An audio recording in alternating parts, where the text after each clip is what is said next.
Hello everyone, আসসালামু আলাইকুম। আমি জেরিন, ড্রিম অফ তাসলিম মম চ্যানেলে সবাইকে স্বাগত জানিয়ে নতুন দিনে নতুন একটি ব্লগ দেখার জন্য সবাইকে আমন্ত্রণ জানাচ্ছি। কাছে দূরে যে যেখান থেকে আমার আজকের ব্লগটি দেখছেন, আশা করছি সবাই ভালো আছেন, সুস্থ আছেন। কয়েকদিন ধরে তো বাংলাদেশের মধ্যে আর কি ঝড় বৃষ্টি সব এলাকাতেই প্রায় লেগেই আছে। আমাদের এখানে প্রায় আজ 5-6 দিন যাবৎ একটানা বৃষ্টি কমার নামে তো কোনো খোঁজই নেই, উল্টো আরও মনে হচ্ছে বেড়েই চলেছে। তো আপনাদের কার কার এলাকায় কতটুকু বৃষ্টি হচ্ছে সেটা কিন্তু অবশ্যই কমেন্ট করে আমাকে জানাবেন। বৃষ্টির কারণে কিন্তু আমাদের এখন অনেকেরই জ্বর, ঠান্ডা, কাশি এগুলো হচ্ছে, তাই সবাইকে বলবো সাবধানে থাকতে।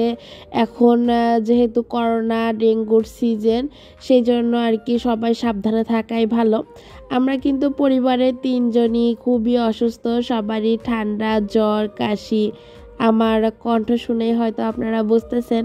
তো তারপরেও এই ভাঙা কণ্ঠ নিয়ে আপনাদের সাথে ভয়েস ওভার করতে বসে গিয়েছি, কারণ একদিন পর পর যেহেতু ভিডিও দিই, আবার যদি এর মাঝে গ্যাপ পড়ে যায় তাহলে তো আমার চ্যানেলটাই আর কি ডাউন হয়ে যাবে।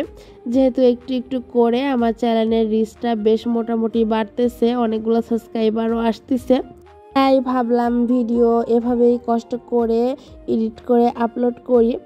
সংসারের কাজকর্ম তেমন একটা কিছুই করতেছি না, যতটুকু না করলেই না সেতটুকুই করতেছি, কারণ ওই যে বললাম ঠান্ডা লেগেছে, এদিকে মেয়ে অসুস্থ, হাজবেন্ড, আমি সবাই অসুস্থ। কে কাকে দেখবো, কেউ কাউকে দেখার নেই।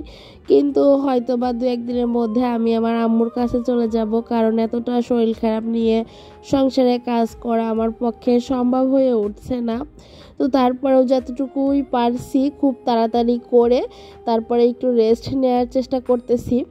সকালবেলাতে নাস্তা পানি খেয়েছিলাম আর কি, বাইরে থেকে আপনাদের ভাইয়া নাস্তা এনেছিল, তো সেইটাই খেয়ে ঘরটা একটু গুছিয়ে নিলাম। আর এখন হচ্ছে এই যে দুপুরে রান্নাটা করব। সবার জ্বর ঠান্ডা লাগার কারণে তেমন কেউ কিছু খাচ্ছি না বললে চলে।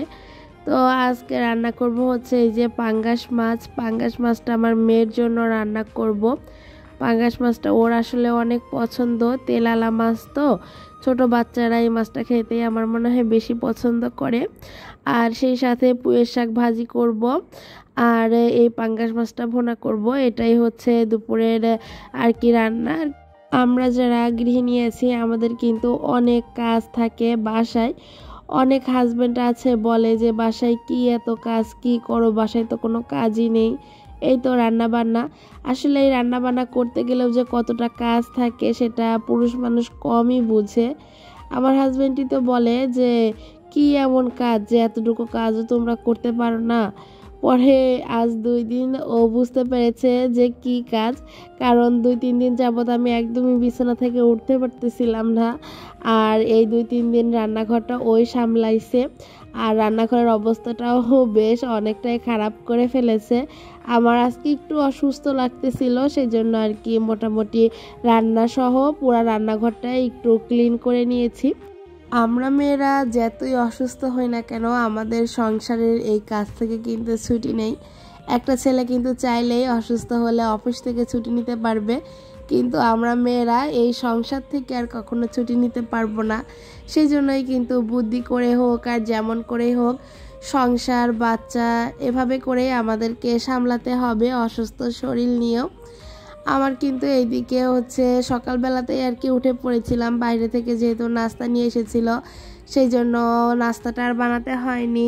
সেই সাথে কাজকর্মগুলো খুব তাড়াতাড়ি করে নিয়েছিলাম, আর এই যে রান্না বান্নাটাও তাড়াতাড়ি করে নিচ্ছি দুপুরেরটা। এখন সকাল 10:30 কি 11টার মতো বাজে, এই সময়টাতে রান্না করে নিচ্ছিলাম।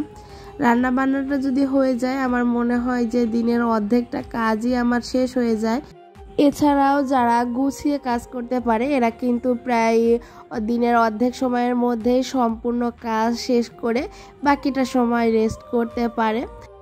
এই যে মোটামুটি সংসারে কাজকর্ম, রান্নাবান্না সব কিছুই শেষ। আর ওই যে বললাম সারাদিন শুধু বৃষ্টি আর বৃষ্টি বিলাস দেখতে দেখতেই দিন শেষ হয়ে যাচ্ছে।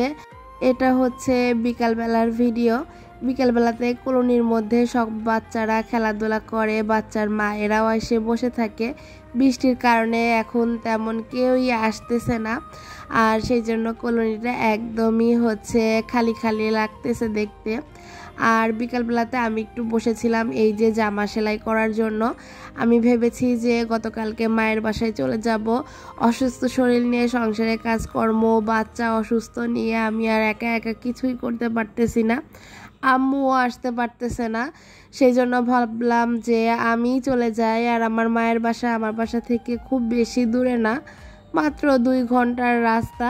সেই জন্য ভাবলাম যে মায়ের বাসায় চলে যাই, কয়েকটা দিন থেকে সুস্থ হয়ে তারপরে বাসায় আসি। তো আশা করি আপুরা আমাদের জন্য দোয়া করবেন যাতে আমরা খুব তাড়াতাড়ি সুস্থ হয়ে যাই। আজকের মতো তাহলে এই ভিডিও থেকে এখানেই বিদায় নিয়ে নিচ্ছি। সেই পর্যন্ত সবাই ভালো থাকবেন, সুস্থ থাকবেন। আর হ্যাঁ, ভিডিওটিতে কিন্তু লাইক কমেন্ট করতে একদমই ভুলবেন না। চ্যানেলটি সাবস্ক্রাইব করে আপনাদের ছোট্ট বোনের পাশে থাকবেন।